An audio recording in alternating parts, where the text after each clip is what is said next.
नमस्कार दोस्तों, मैं आपका साथी रजत पाल आपके अपने परिवार टॉप 5 एमएस में आपका हार्दिक स्वागत करता हूं। आशा करता हूं आप सब एकदम बेहतर होंगे, बेहतरीन होंगे। चलिए, जैसा कि प्रॉमिस किया था वैसे ही अब दूसरी क्लास जो हमारी होने जा रही है वो हम करने जा रहे हैं टॉप के 30 क्वेश्चन की।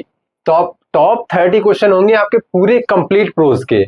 अब प्रोज में जितने भी आपके इंपॉर्टेंट क्वेश्चन है वो मैंने सारे एक साथ रख लिए हैं, यानी 30-32 क्वेश्चन में आपका पूरा प्रोज खत्म हो जाएगा और इससे शायद ही बाहर का आपको कुछ पढ़ना पड़े, वरना इसी से आपके मोर देन 90% मार्क्स आप इसी से गेन कर जाएंगे। चलिए शुरू करते हैं बिना अपना टाइम वेस्ट किए। पहला क्वेश्चन पहले चैप्टर का। पहला चैप्टर है हमारा अ लेटर टू गॉड, जो बहुत ज्यादा अपने आप में वेटेज रखता है एग्जाम में अगर देखा जाए। अगर ये चैप्टर है और दूसरा नेल्सन मंडेला, ये चैप्टर्स बहुत ज्यादा वेट रखते हैं। तो पहला क्वेश्चन है what was the single hope for the family of Lencho after the hell, यानी जो हेल गिरे थे, यानी जो बर्फबारी हो गई थी उसके बाद लेंचो की फैमिली की एक सिंगल एकमात्र आशा क्या थी।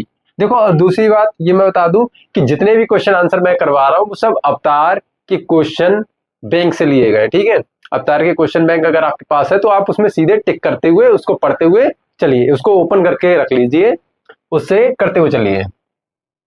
आप कह रहे हैं एक सिंगल एकमात्र आशा क्या थी फैमिली के लिए, तो लिखा है when Lencho's field got destroyed by hail storm his single hope was the help of God. कह रहे जब लेंचो के फील्ड जो थे, यानी जो खेत था, वो पूरी तरह से हेल स्टॉर्म की वजह से नष्ट हो गए थे, तो उसकी सिंगल एकमात्र आशा क्या थी, भगवान से मदद की। तो उसने एक पत्र लिखा भगवान के लिए और उनसे मांगा कि वो 100 पीसोस उसकी मदद के लिए, जिससे कि वो फील्ड अपने द्वारा बो सके, उसके लिए भेज दे। यानी एकमात्र आशा क्या थी कि भगवान, जो हमारी जो फील्ड बर्बाद हो गई है उसके लिए मुझे 100 पीसोस की आवश्यकता है, 100 पीसोस आप भेज दीजिए, ठीक है। फिर नेक्स्ट है why did Lencho write a letter to God. अब कह रहे हैं लेंचो ने भगवान को पत्र क्यों लिखा, तो लिखा है Lencho wrote a letter to God because God his only hope. अब जैसे पहला क्वेश्चन था उसी का समझ थोड़ा सा ले लिया है कि लेंचो ने पत्र इसलिए लिखा भगवान को क्योंकि वो चाहता था कि भगवान, मतलब भगवान ही उसकी एकमात्र आशा थी। यानी भगवान, अब जो मदद मिल सकती थी वो भगवान से ही मिल सकती थी। क्यों? क्योंकि जो लेंचो का घर था वो अकेला घर था, कहां पर, on the crest of a low hill, यानी जो क्रेस्ट थी उसके सबसे निचली सतह पर, मतलब जो लो हिल थी उसके टॉप पर था, on the top of a low hill था, ठीक है, टॉप पर था लो हिल के, यानी निचली पहाड़ी के सबसे ऊपर था, इकलौता मकान था, यानी उसमें और कोई नहीं रहता था, सिर्फ लेंचो की फैमिली, लेंचो का परिवार पूरा रहता था, इसीलिए वहां पर सिर्फ एक ही आशा थी भगवान की मदद से। His crops had been destroyed by the hail storm, कह रहे उसकी जो फसल थी वो पूरी बर्फबारी से बर्बाद हो गई थी। He needed money to sow a new crop and support his family. अब कह रहा है उसे आवश्यकता थी पैसों की, जिससे कि वो नई फसल दोबारा बो सके और अपनी फैमिली को सपोर्ट कर सके। Being a firm believer of God, कह रहे भगवान का बहुत ज्यादा विश्वास रखने वाला, इसीलिए क्या कहते हैं, he wrote a letter to God and requested him to send 100 pesos to sow his field again and support his family till the next crop। अब कहा है कि जो भगवान, इसीलिए मतलब भगवान में उसमें बहुत दृढ़ विश्वास था, इसीलिए वो पत्र लिखता है भगवान को और उनसे रिक्वेस्ट करता है कि वो उसे 100 पीसोस भेज दे, जिससे कि वो अपनी फील्ड को दोबारा से बो सके और अपनी फैमिली को सपोर्ट कर सके जब तक कि नेक्स्ट फसल नहीं आ जाती है, ठीक है।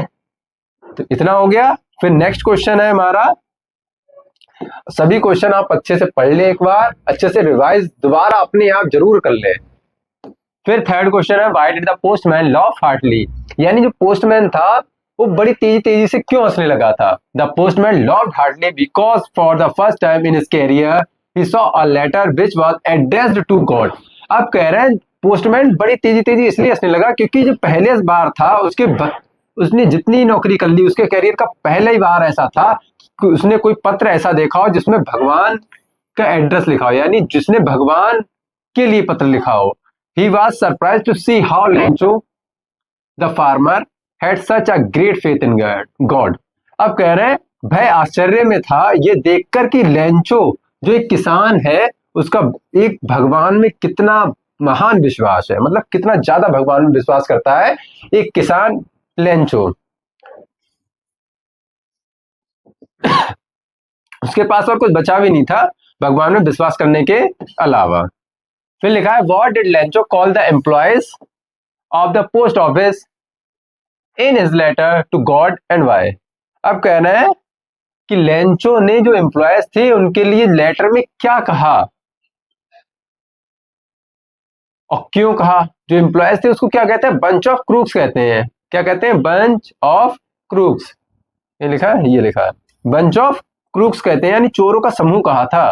क्योंकि उसे लगता है कि वो जो 100 पीसों, भगवान ने तो 100 पीसों भेजे होंगे, लेकिन इन्होंने क्या किए 30 पीसों निकाल लिए और मुझे तक कितने पहुंचाए 70 पीसों। तो कहा है when Lencho open the envelope he found only 70 pesos even though he asked for 100 pesos। अब कह रहे जब लेंचो ने वो एनवलप यानी लिफाफा जब वो खोला तब उसे सिर्फ 70 पीसोस यानी 70 पीसोस मिले, जबकि उसने कितने मांगे थे 100 pesos. He doubted the post office employees. अब उसे शक हुआ पोस्ट ऑफिस के जो कर्मचारी थे उन पर, और सोचा that they had taken the rest 30 pesos. और उसे मन में एक ख्याल आया कि इन लोगों ने बाकी जो बचे हुए पैसे थे 30 पीसोस वो निकाल लिए हैं, ले लिए। इसीलिए उसने उन्हें बंच ऑफ क्रूक्स बुलाया, चोरों का समूह कहा है पूरे ग्रुप को। ठीक है, अब देखो भाई ये है रिवीजन, तो इसमें मैं ज्यादा तो नहीं पर ज्यादा देर नहीं रुकूंगा, लेकिन ये है पूरा समझा के फिर तुरंत आगे बढ़ना है। Why was Lencho angry when he received the letter. अब कह रहे लेंचो क्यों गुस्सा था जब उसने पत्र पाया। जब वो पत्र पाता है तो वही आता है, उसने 100 पीसोस मांगे थे 70 पीसोस निकलते हैं, यही तो था। Lencho became angry on receiving the letter as when he counted the money he found only 70 pesos. अब कह रहे लेंचो इसलिए मतलब गुस्से में था जब वो पत्र पाता है और पैसे को गिनता है तो पाता है सिर्फ 70 पीसोस है। He requested God for 100 pesos. उसने भगवान से क्या मांगे थे 100 पीसोस। ठीक है, अकॉर्डिंग टू हिम उसके अनुसार God could not make a mistake, he was sure that someone had stolen 30 pesos out of the 100। अब कह रहे हैं उसके अनुसार क्या था, भगवान कभी गलती नहीं कर सकता। वह इस बात से बिल्कुल श्योर था कि जो किसी ने उसके पैसे जो 30 पीसोस थे वो 100 पीसोस में से किसी ने उसके 30 पीसोस जो है वो चुरा लिए हैं। He thought that it might be the post office employee who had stolen his money। अब उसे ये लगता था ये और कोई नहीं, सिर्फ कौन हो सकते हैं, पोस्ट ऑफिस के एम्प्लॉय हो सकते हैं जिसने उसके बाकी जो पैसे हैं वो चुरा लिए हैं। क्लियर। तो सिर्फ 2 ही चैप्टर हैं जिसके क्वेश्चन आंसर थोड़े ज्यादा हैं, बाकी तो 2 3 1 2 3 इस तरह से हैं। कोई ज्यादा चैप्टर इतना इंपॉर्टेंट नहीं है जितने ये 2 चैप्टर अपने आप में वेटेज रखते हैं। तो 6th क्वेश्चन है why does the post master send money to Lencho. अब कहना है पोस्ट मास्टर जो है लेंचो को पैसा क्यों भेजता है। वो सिर्फ इसलिए पैसा भेजता है कि वो सोचता है कि मेरा विश्वास तो भगवान में इतना नहीं है, लेकिन ये इस व्यक्ति का विश्वास भगवान में इतना है, तो इसका जो विश्वास है वो ऐसे ही बना रहे, इसीलिए वो भेजता है। The postmaster sent a reply to Lencho's first letter addressed to God because he did not want to shake Lencho's faith in God। अब कह रहा है पोस्ट मास्टर जो था उसने रिप्लाई दिया लेंचो के लेटर का इसलिए क्योंकि वो नहीं चाहता था लेंचो का विश्वास भगवान से हिलाना, भगवान से उसका विश्वास उठाना नहीं चाहता था। It could be seen from the letter that Lencho had faith that God would help him in his time of despair।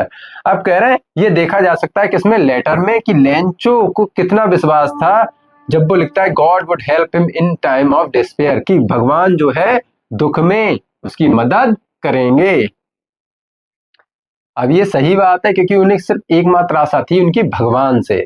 अब वो यही सोच रहे थे कि भगवान ही है जो हमारी मदद कर सकते हैं और कोई भी मदद नहीं कर सकता। करेगा भी कैसे भाई, वहां कोई रहता भी नहीं था।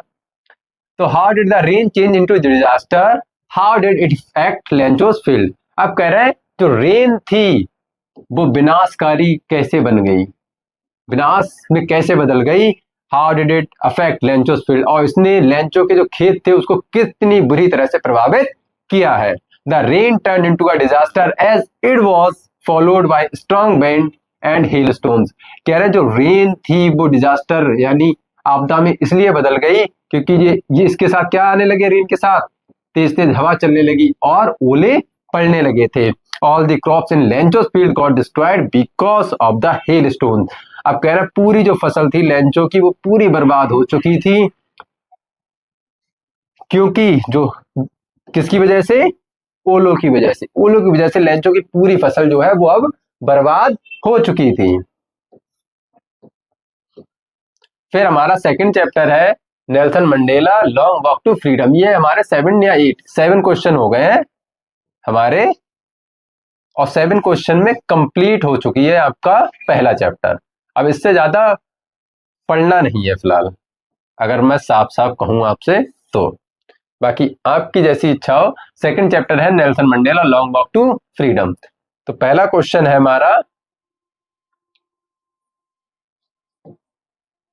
Who was Nelson Mandela? What ideals did he set out for the future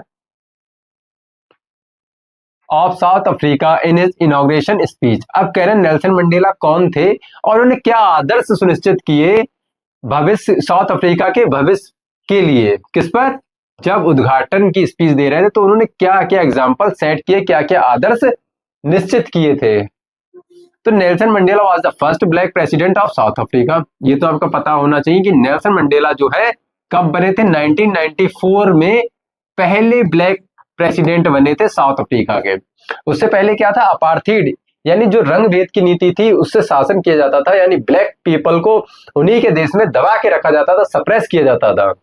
Who fought against apartheid? अब कह रहे हैं वो रंग भेद की नीति के खिलाफ लड़े थे, एंड इनह्यूमन प्रैक्टिसेस और जो अमानवीय व्यवहार होते थे उनसे भी लड़े थे। कहाँ, साउथ अफ्रीका में। Mandela set out certain ideals for the future of south Africa. अब मंडेला ने कुछ निश्चित जो नियम कायदे कानून जो सेट किए थे साउथ अफ्रीका के लिए वो ये थे।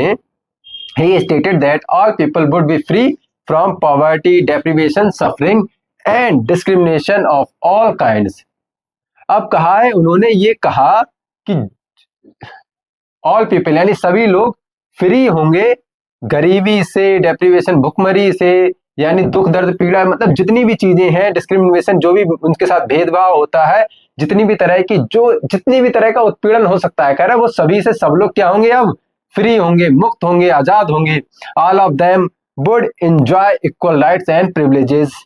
अब कह रहे हैं सभी जो है अपने समान अधिकार और जो विशेषाधिकार है उनको एंजॉय करेंगे, उनके साथ जिएंगे, यानी सभी को अधिकार मिलने चाहिए। यही नेल्सन मंडेला का कथन था कि जो अधिकार है वो सभी को एक समान हो, किसी को ऐसा ना हो किसी को नीचा दिखाए किसी को ऊंचा दिखाए, इस तरह का कुछ भी नहीं होना चाहिए था। What is the greatest wealth of a nation in Mandela's opinion? अब कहना मंडेला ने सबसे अपना बड़ा धन किसको बताया है, सबसे राष्ट्र का सबसे बड़ा वेल्थ जो है, सबसे बड़ा धन किसे को बताया है, तो कह रहे हैं when Mandela compares the wealth of gems and minerals with the people of the nation he feels the people of his nation are the greatest compare to any other form of wealth. अब कह रहे हैं जब Mandela तुलना करते हैं GeM से, mineral से, किसकी, उनके लोगों की, कहा के उनके राष्ट्र के लोगों की, तब उन्हें लगता है कि जो पीपल, जो लोग हैं उनके राष्ट्र के, वो सबसे ज्यादा किसी भी चीज से तुलना कर ली जाए सबसे ज्यादा कीमती उसके लिए जो लोग हैं वही हैं। यानी जो उनकी बेल्ट बताई है, उन्होंने बताया कि हमारे यहाँ के, हमारे जो देश के लोग हैं उससे ज्यादा इंपॉर्टेंट और मेरे लिए कुछ भी नहीं है। हैंस इस प्रकार ही लेज great emphasis on people and their power to change the system and bring in something good। अब कह रहे हैं इसीलिए वो क्या करते हैं, उस पर जोर डालते हैं लोगों पर और उनकी शक्तियों पर, जिससे क्या होता है पूरा सिस्टम कुछ चेंज ला सकते हैं और कुछ अच्छा कर सकते हैं। अब यही बात है, तभी तो नेल्सन मंडेला, अब देखो ना, अपने आप में उन्होंने कुछ बदलाव ही तो किए, तभी तो इतने बड़े बन गए थे नेल्सन मंडेला जी। जैसे हमारे यहाँ अगर देखा जाए इंडिया में गांधी जी और साउथ अफ्रीका में नेल्सन मंडेला, सेम ही भूमिका समझ लीजिए आप। फिर आया है हमारा क्वेश्चन नंबर 10, यानी नेल्सन मंडेला का क्वेश्चन नंबर 3 है, what according to Mandela is true freedom? Mandela के अनुसार जो है सच्ची जो आजादी है वो क्या है? For Mandela understanding of freedom changed a lot over time. As a child, it meant doing things he wanted to do because he was born free. As he grew up, he realized that the freedom he enjoyed as a young boy was just an illusion. He realized that neither he nor his people had any freedom and developed a hunger for the freedom of his people. अब कह रहे हैं national Mandela जो थे उनको आजादी की समझ मतलब आजादी जो थी उनकी समझ में कई बार चेंज हुई है। मंडेला जो सोचते थे उनकी आजादी क्या हुई है, कई बार चेंज हुई, यानी बचपन में कुछ और, जवानी में कुछ और फिर जब वो उन्होंने सब चीज जब सोच ली समझ ली तो उनके लिए आजादी कुछ और ही थी। तो कह रहे हैं जब वो बच्चे थे तो उनके लिए आजादी थी कि जो चीजें हैं जो वो चाहते थे वो करना, उनके लिए वो आजादी थी, क्योंकि वो जन्म जो उनका हुआ था तो आजाद ही जन्म हुआ था, तो उनके लिए जो चीज वो चाहते वो कर सकते थे, वही आजादी थी। कह रहे जब वो बड़े हुए तो उन्हें महसूस हुआ जो फ्रीडम है वो एंजॉयड है as a young boy was just an illusion. कह रहे जब वो बड़े हुए जवान हुए तो उन्हें ये लगा कि जो मेरी जो फ्रीडम है जो मुझसे मैं एंजॉय करता हूँ वो सिर्फ एक छलावा है, एक इल्यूजन है। He realized that neither he nor his people had any freedom and developed a hunger for the freedom of his people. अब कह रहे हैं उन्होंने महसूस किया कि ना तो वो और ना ही उनके देश के जो लोग हैं वो कोई भी फ्री है, उनको कोई प्यास आजादी है। तभी उन्होंने क्या हुआ, उनके अंदर एक भूख पैदा हुई, किसकी, फ्रीडम ऑफ हिज पीपल, उनके लोगों के लिए उनकी आजादी की भूख उनके अंदर पैदा हुई थी। फिर है who according to Mandela is not free, Mandela के अनुसार फ्री कौन है। अब देखो ये क्वेश्चन हमारे उसमें भी आता है, एमसीक्यू में, एमसीक्यू में भी बहुत पूछा जाता है ये। तो नेल्सन मंडेला के अनुसार फ्री कौन नहीं है। अब नेल्सन मंडेला क्या कहा है, जो ऑपरेशर है और जो ऑपरेस्ड है, जो ऑपरेसर है और जो ऑपरेस्ड, दोनों ही क्या है, दोनों ही फ्री नहीं बताए हैं। यानी जो हम पे दबाव डालता है और जो सहन करता है वो दोनों ही मंडेला ने क्या बताया, दोनों ही फ्री नहीं है। मंडेला मतलब मंडेला जी हमेशा सोचते थे कि both oppressor and the oppressed are deprived of their humanity. अब वो दोनों सोचते थे कि ऑपरेसर और जो ऑपरेस्ड है उन दोनों की मानवता जो है वो खत्म हो गई है, यानी कम हो चुकी है। अकॉर्डिंग टू हिम, कह रहे उनके अनुसार, the oppressor is prisoner of hatred, यानी जो दबाने वाला है, जो हम पे दंड करता है, हमें प्रताड़ित करता है, वो व्यक्ति क्या है, वो घृणा का कैदी है। And he is locked behind the wars of prejudice and narrow mindedness. अब उन्होंने कहा है वो अपनी घृणा के अंदर बिल्कुल अपने लिए लॉक कर लेता है, यानी अपनी जो, जैसे हम कहते हैं सलाखों के पीछे बंद हो जाना, तो कह रहे अपने ही घृणा में वो इतना ज्यादा अपने लिए ही कैद कर लेता है और अपनी जो छोटी सोच होती है उसके प्रति भी वो अपने लिए कैद कर लेता है। यानी उसके लिए क्या हो जाता है, सिर्फ क्या वो सोचता है वो केवल हमारे ही लोग हैं, जो गोरे लोग हैं भाई उन्हीं का शासन होना चाहिए और ब्लैक पीपल नहीं होना चाहिए। तो एक छोटी ही सोच तो है। So both of them need to be liberated, इसीलिए कह रहे हैं तो दोनों लोगों को क्या होना चाहिए, अब आजाद होना चाहिए। बोथ ऑपरेसर एंड ऑपरेस्ड, यानी जो ऑपरेसर जो दबा रहा है और जो सह रहा है चीजों को, उन दोनों क्या होना चाहिए, अब फ्री होना चाहिए। अब कह रहे हैं how long was Mandela not troubled by the loss of man और गुड। कह रहे हैं मंडेला जो थे, चाहे जो नियम जो थे, चाहे इंसान ने बनाया हो चाहे भगवान ने बनाया हो, कब तक उनसे परेशान नहीं हुए थे। As long as Mandela listened to his father and abided by the customs of his tribe, he was not troubled by the laws of man or God. कहना जब तक मंडेला ने अपने पिता को सुना, पिता के नियम का पालन किया, उनके रीति रिवाजों का पालन किया, उनकी ट्राइब के जो रीति रिवाज थे उसको पालन किया, तब तक वो दुखी किसी भी नियम कानून से नहीं थे, चाहे वो इंसान के हों चाहे वो भगवान के हों। He believed that he was born free in every way that he could know. अब कह रहे हैं वो विश्वास करते थे कि उनका जन्म जो हुआ आजाद हुआ है हर उस तरह से, that he could know, जितना वो जानते थे वो उन्हें यही लगता था कि मेरा जो जन्म हुआ है, जब मैं पैदा ही आजाद हुआ हूं तो मैं आजाद ही हूं। तो उन्हें कोई दिक्कत नहीं थी जब तक उनके चाहे पिता नियम बनाए, चाहे भगवान नियम बनाए, चाहे कस्टम के नियम हो, किसी से कोई प्रॉब्लम नहीं होती थी। अब ये दो चैप्टर थे जिसके टोटल मिला के 12 क्वेश्चन है शॉर्ट में। इन 12 क्वेश्चन को तो मैं कह रहा हूं आप बिल्कुल ही रट लीजिए, क्योंकि ये इतना ज्यादा वेटेज रखते हैं कि एग्जाम में अगर आते हैं तो इन्हीं दो चैप्टर से पूरा पेपर आ जाता है आपका। तो इसीलिए इसको जरूर अच्छे से पढ़ें, एक बार और बेहतर रिवीजन कर ले इन 12 क्वेश्चंस का। ठीक है, फिर नेक्स्ट हमारा है 2 स्टोरीज अबाउट फ्लाइंग में जो पहला पार्ट है हमारा हिज फर्स्ट फ्लाइट, उसके क्वेश्चन है what is seagull, what is the lesson his first flight about. अब कह रहे हैं सीगल जो है वो क्या है, और पहला जो लेसन है what is the lesson his first flight about, कह रहे हैं ये लेसन में किसके बारे में है, ये क्या बताता है।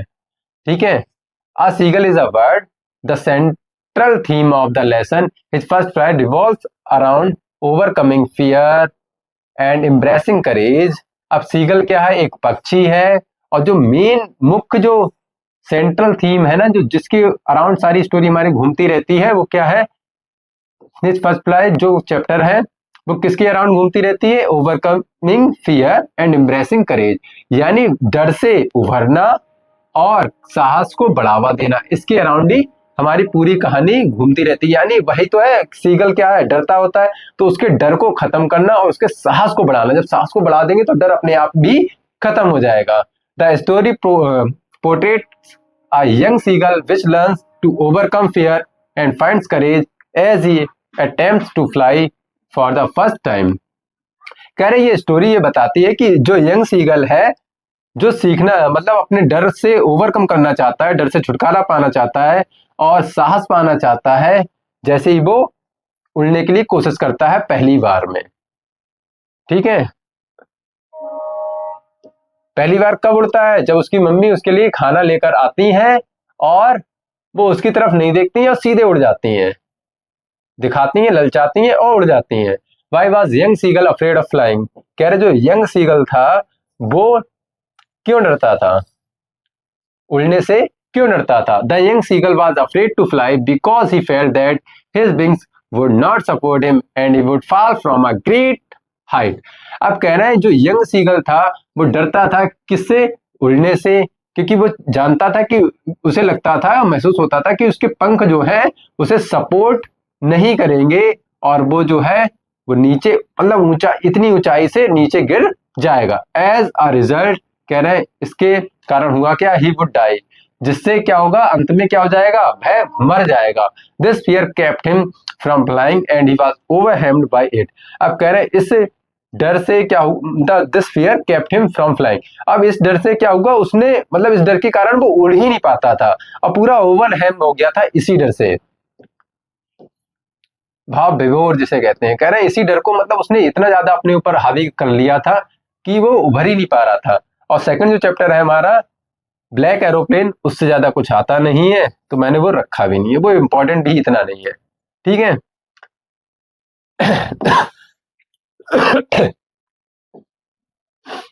फिर from the diary of Anne Frank, ये चैप्टर बहुत अच्छा है, एक 13 साल की लड़की, ये भी चैप्टर आता है आपका, क्वेश्चन पूछे जाते हैं, लॉन्ग भी पूछे जाते हैं और शॉर्ट भी। तो आज तो हम शॉर्ट की क्लास कर रहे हैं, तो शॉर्ट है हमारा who was Anne Frank where did she write a diary.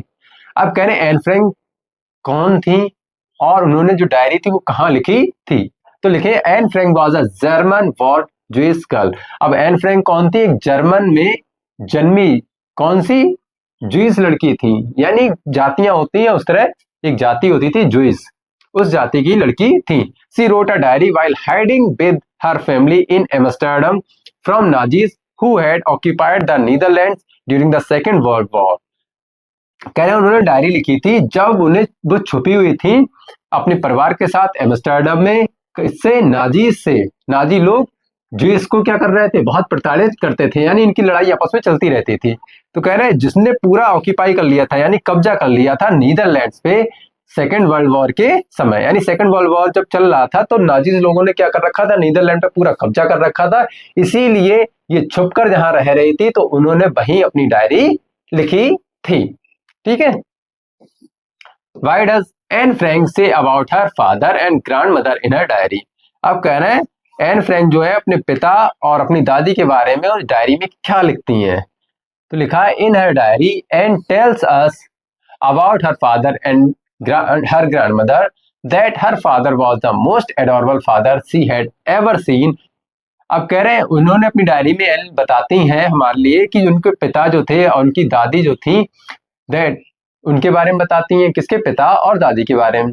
कहती हैं उनके जो पिता थे वो सबसे प्यारे पिता थे, जितने भी पिता उन्होंने अब तक देख रखे थे, यानी 13 साल की उम्र तक उसने जितने भी फादर, जितने लोगों के फादर्स को देखा था, उससे सबसे ज्यादा बेहतरीन उनके ही पिता लगते थे। कह रहे हैं उनकी दादी माँ के लिए, for her grandmother she writes that she loves her and remembers her a lot. अब उनकी दादी माँ के लिए लिखती हैं कि वह उन्हें बहुत प्यार करती है और उन्हें बहुत याद करती है। ठीक है, क्योंकि उनकी दादी माँ की जो है डेथ हो जाती है, इसीलिए वो उन्हें बहुत याद करती होती है और उनसे प्यार भी बहुत करती है। तो फिर क्वेश्चन नंबर 3 है इसका, why did Anne Frank maintain a diary. Anne Frank ने जो डायरी है वो क्यों बनाई थी, क्यों मेंटेन की थी, क्यों लिखी थी। तो लिखते हैं Anne Frank maintained a diary because she wanted to disclose her secret in it as she had never been able to confide in anyone. अब कह रहे हैं एन फ्रैंक जो थी मेंटेन एक डायरी इसलिए करती हैं क्योंकि वो चाहती थी अपने जो सीक्रेट्स हैं उसको डिस्क्लोज करना, यानी उसको बताना चाहती थी, क्योंकि उन्होंने अभी तक किसी पर इतना विश्वास नहीं किया था, उस डायरी पर ही इतना विश्वास किया था जिस पर वो अपने सारे सीक्रेट्स बताने वाली थी।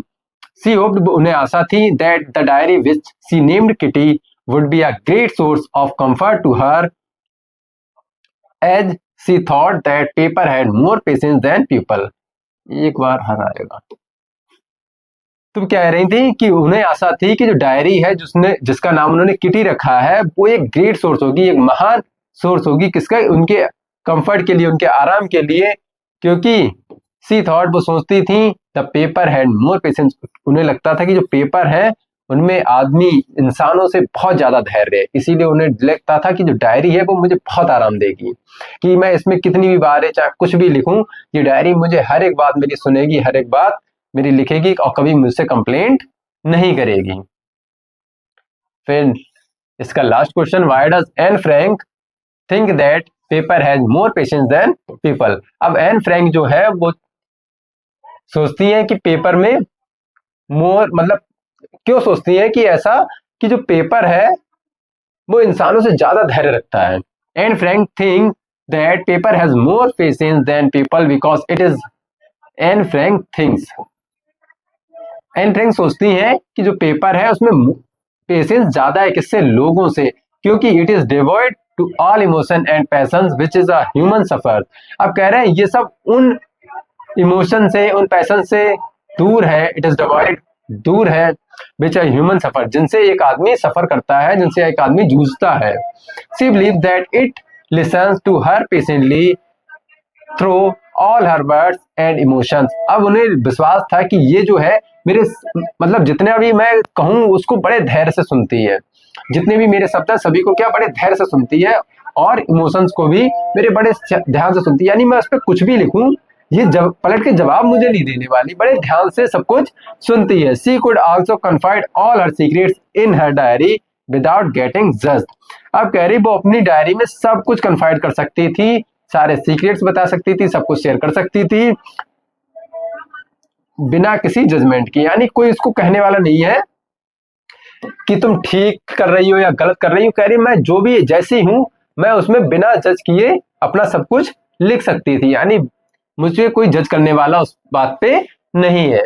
तो हमारा जो चैप्टर फिर नेक्स्ट है ग्लिम्पसेस ऑफ इंडिया, इसमें जो सेकंड जो है बेकर्स ऑफ गोवा का जो पार्ट है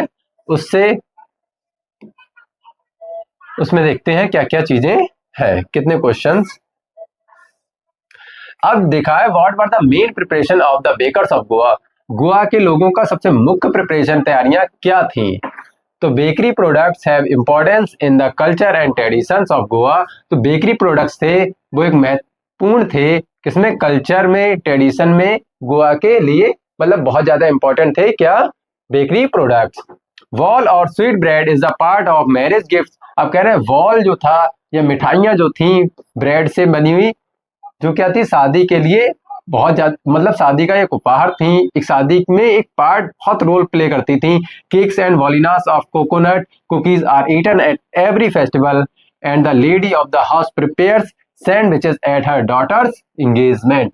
ये वाला क्वेश्चन एमसीक्यू में भी पूछा जाता है, ठीक है। तो कह रहे केक्स और वॉलिनास जो होते थे, कोकोनट कुकीज जो होती थी, कोकोनट कुकीज के साथ कह रहे ये हर एक मूवमेंट पे, यानी जितने भी त्योहार आते थे सब पर क्या होते थे, ये सब चीजें खाई जाती थी। और जो महिला होती थी घर की, वो सैंडविचेस बनाती थी जब उसकी डॉटर की एंगेजमेंट हुआ करती थी। तो यानी उन्होंने ब्रेड का एक बहुत अच्छा रोल बताया है पुराने समय में। और आज भी अगर कुछ भी पार्टी वगैरह है, बर्थडे है, तो बिना केक के वो भी अधूरा है। तो आज भी बेकरी जो है बहुत अच्छा प्रोफेशन है, बहुत अच्छा ऑक्यूपेशन है। तो what were the sweets and snacks prepared on special occasion.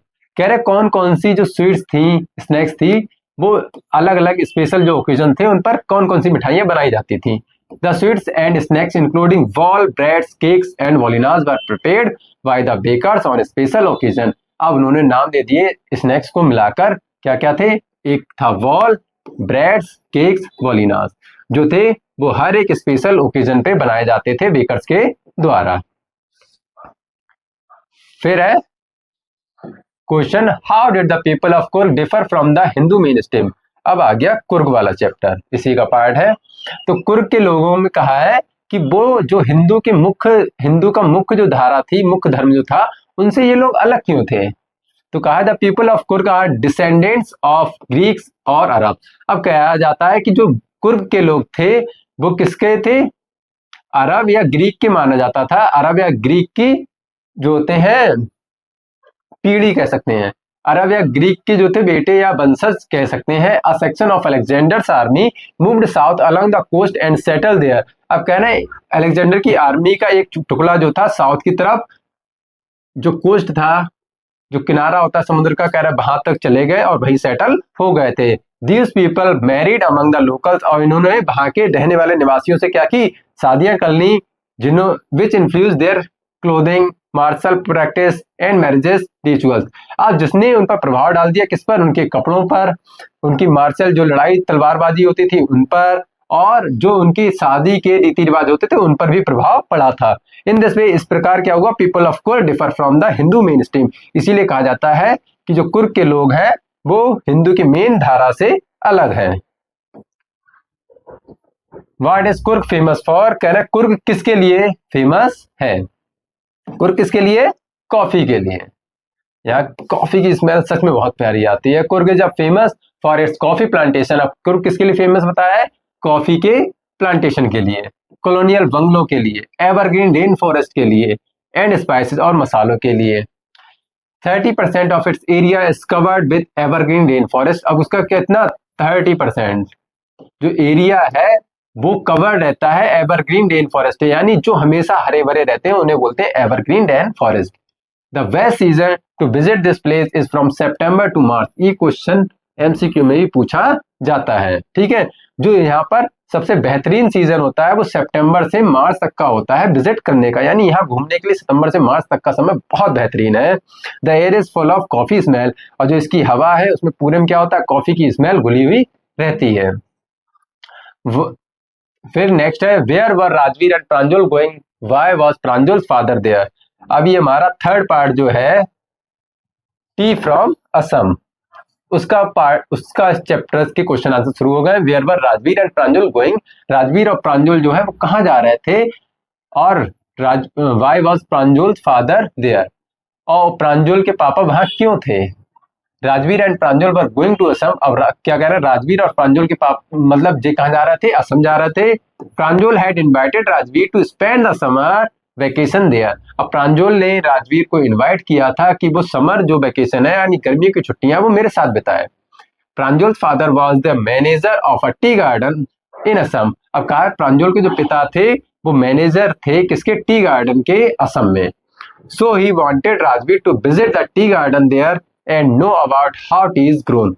अब इसीलिए क्या चाहते थे, वो राजवीर को वहां विजिट कराना चाहते थे, यानी घुमाना चाहते थे, जो चाय के बागान थे वहां घुमाना चाहते थे, और चाय and know about how tea is grown, और उस बारे में बताना चाहते थे कि चाय जो है किस तरह उगाई जाती है। अब कोई अपने यहाँ बुलाएगा तो अपनी चीजें तो दिखाएगा कि हाँ देखो भाई ये चीजें ऐसे ऐसे होती हैं। अब कहीं दूर का आ जाए जिसके यहाँ गन्ना ना होता तो उसे दिखाएंगे, देखो भैया गन्ना ऐसा होता है।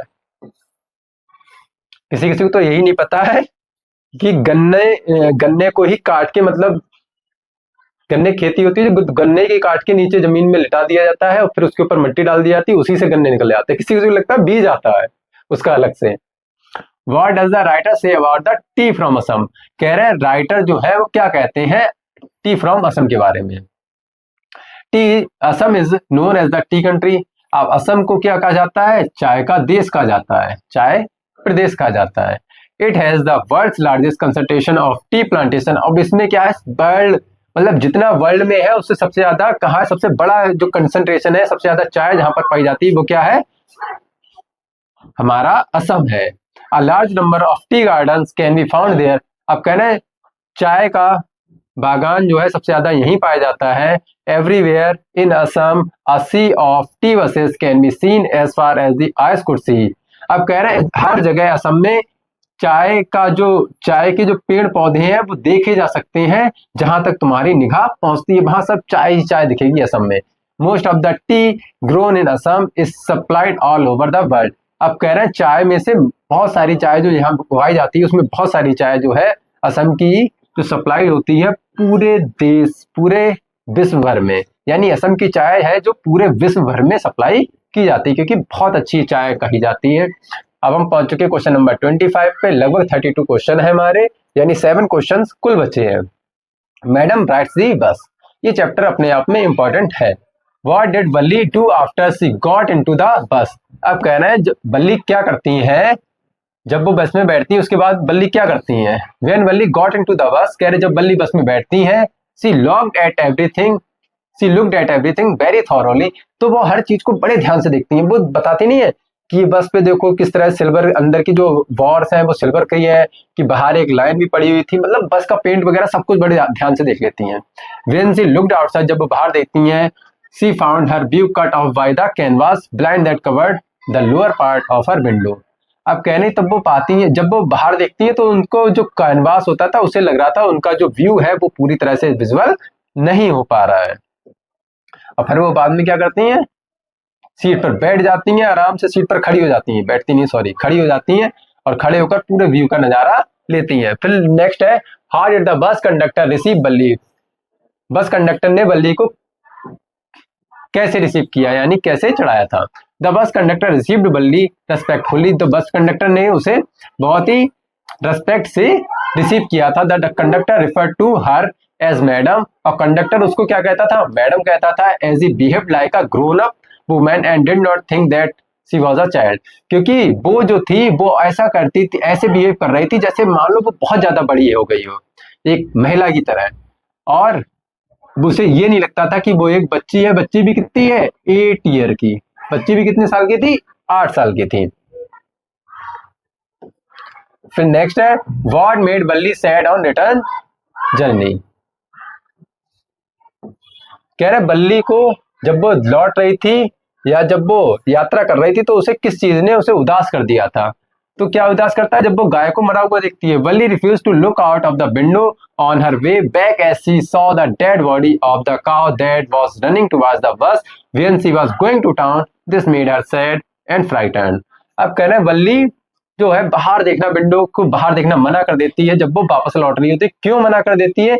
क्योंकि वो उस गाय को देखती है। She saw the dead body of the cow. वो उस गाय को मरे हुए शरीर को देख लेती है, जो जब वो इधर से जा रहे थे, जब वो गांव से शहर की तरफ जा रही तो वो वही गाय जो थी उसके बस के आगे भाग रही थी इधर उधर। अब वो क्या थी? अब मर चुकी थी। तो इसी से उसे बहुत ज्यादा वो उदास हो जाती है, बहुत ज्यादा डर जाती है। फिर नेक्स्ट है, why did Balli not like to be called a child. कह रहे हैं बल्ली जो है अपने आप को बच्चा पुकारना उसे क्यों पसंद नहीं था। कोई उसे बेटी कहे, बच्ची कहे तो उसे क्यों पसंद नहीं था। Balli did not like to be called a child because she wanted to be taken seriously as an adult and refuse to be treated like someone incapable of making decision for themselves। अब बल्ली जो थी वो पसंद क्यों नहीं करती थी कोई उन्हें बच्चा बुलाए, इसलिए क्योंकि वो चाहती थी कि हर कोई उन्हें सीरियसली ले, गंभीरता से ले, जैसे बड़े लोगों को लेते हैं, और सब चीजों से मना कर देती थी जो उन्हें ट्रीट करते थे जैसे कि कोई जो है अपने लिए कोई चीज नहीं कर सकता, इनकेपेबल है, यानी अपने लिए अपने डिसीजन नहीं ले सकता या कोई काम जो है नहीं कर सकता, उसे बोलते हैं इनकेपेबल। तो वो चाहती थी कोई ऐसा मुझे ट्रीट ना करे कि मैं कोई चीज काम नहीं कर सकती या कोई भी डिसीजन नहीं ले सकती। ठीक है, तो कोई ऐसा मेरे लिए बच्चों की तरह बिहेव इसलिए ना करें। फिर हमारा चैप्टर है द सरमन एट बनारस। अब इसमें what was the effect of observing the suffering of the world on Buddha. कह रहे जो बुद्धा थे जब उन्होंने दुखों को देखा, ऑब्जर्व किया, तो उन पर उनका क्या प्रभाव पड़ा। By observing the suffering of the world, कह रहे जब उन्होंने संसार के दुखों को देखा, समझा, ऑब्जर्व किया, Buddha moved a lot and he had once went out into the world to seek enlightenment. कह रहे तो उन्होंने क्या किया, उन्होंने अपना जो जीवन था उसमें क्या किया, मूव्ड हो गए, यानी मूव्ड हो गए, साधु संत बन गए। उन्होंने बहुत ज्यादा उसने मतलब क्या किया, कहते बहुत ज्यादा इफेक्ट डाला, बहुत ज्यादा प्रभावित कर दिया था उन्हें। जब वो संसार में जाते हैं तभी वो क्या करते हैं, और चले गए बड़े संसार में, किसके लिए, ज्ञान की खोज के लिए चले जाते हैं।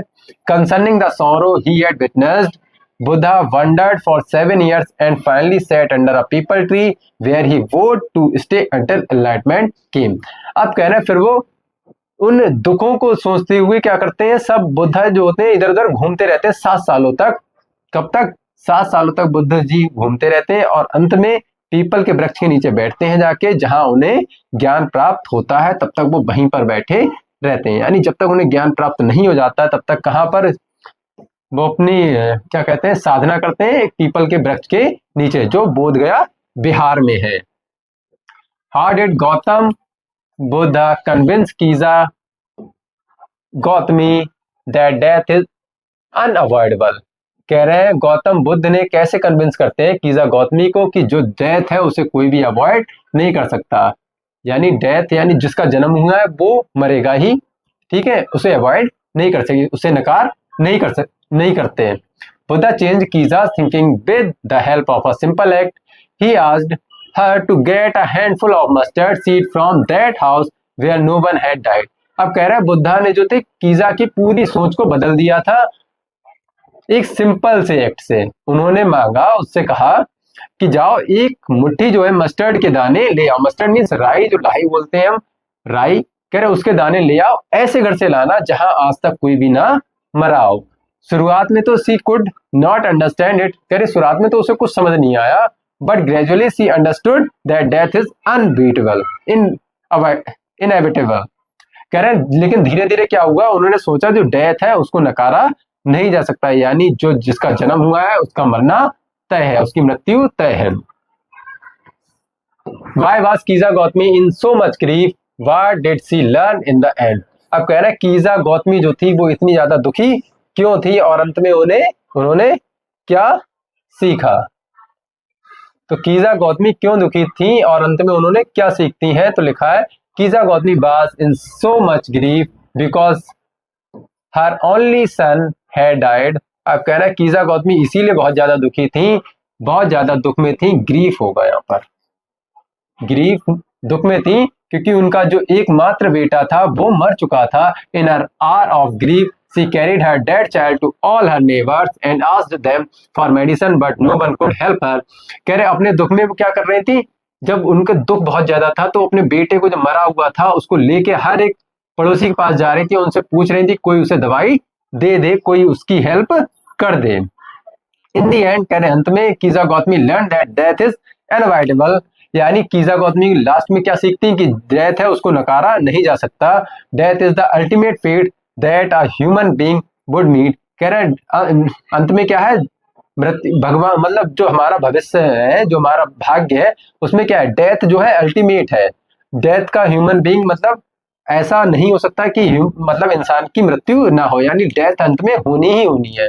There is not a single house or family where no one has died any time so she must move on. अब कह रहे हैं वहां पर कोई भी ऐसा एक भी घर नहीं था, एक भी परिवार ऐसा नहीं था जहां आज तक कोई भी ना मरा हो कभी भी, इसीलिए वो शी मस्ट मूव ऑन, इसीलिए वो क्या करती हैं, आगे बढ़ जाती हैं। ठीक है, यानी एंड में उन्हें यही सीख मिलती है कि जो डेथ है उसको अवॉइड नहीं किया जा सकता। फिर लास्ट है क्वेश्चन हमारी मैराथन का कह सकते हो, हमारी क्लास का लास्ट शॉर्ट क्वेश्चन है, what was the result of the sites that Siddharth saw.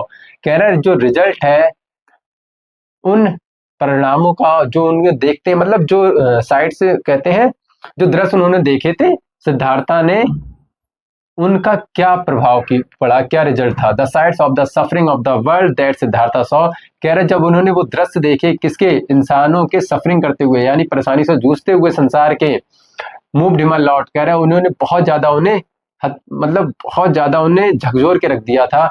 And he at once went out into the world to seek enlightenment, और वो क्या हुए, ज्ञान की खोज में निकल गए। Concerning the sorrow he had witnessed, कह रहे उन सब विचारों को सोचते हुए जो जिनके वो उन्होंने जो बड़े अपने आंखों से देखे थे, जिसके वो विटनेस बने थे। तो बस इतना ही है, हमारे 32 क्वेश्चन है, बहुत ज्यादा इंपॉर्टेंट थे।